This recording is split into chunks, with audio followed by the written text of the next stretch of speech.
Загварын нэвтрхийтэл фэшнэрийн суугт тавтан байвал.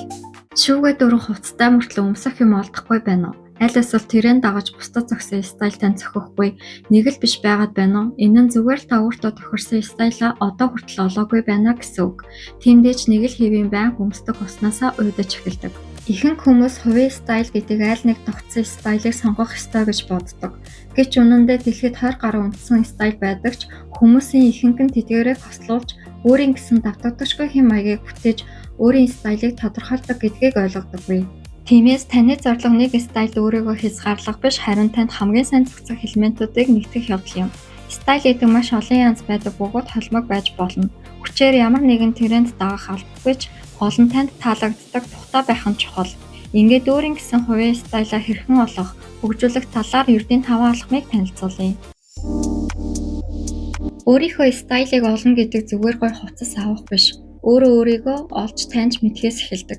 Тиймээс эхлээд өөрийнхөө биеийн онцлогийг тодорхойлж олох нь чухал.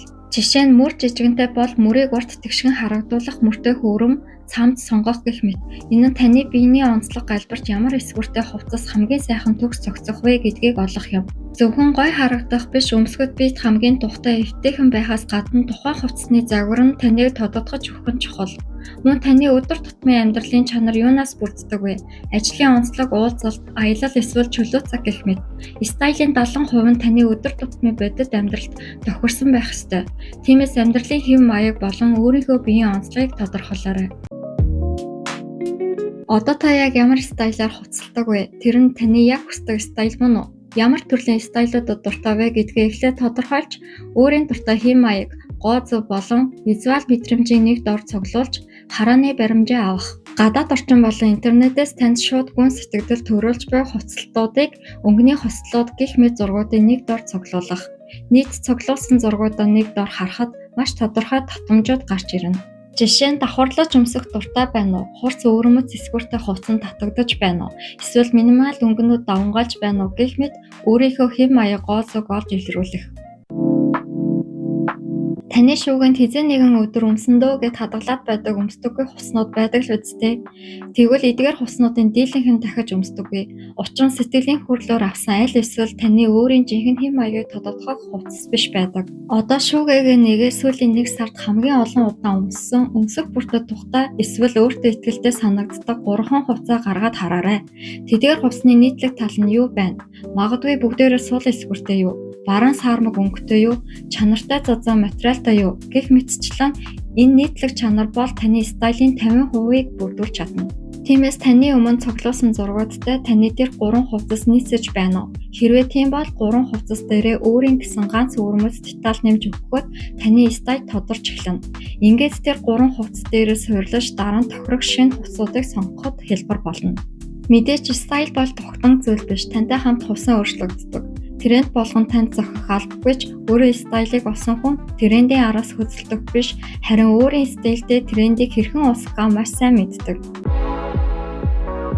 Стайл хөгжүүлж эхэлж байгаа үед олон төрлийн тренд хөдөлгөн төөрөгдөл үүсгдэг.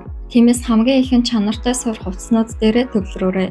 Суур хувцас гэдэг нь ямар ч байдалд юутай ч холиод өмсөж болох таны стилийн бат бөх суур юм.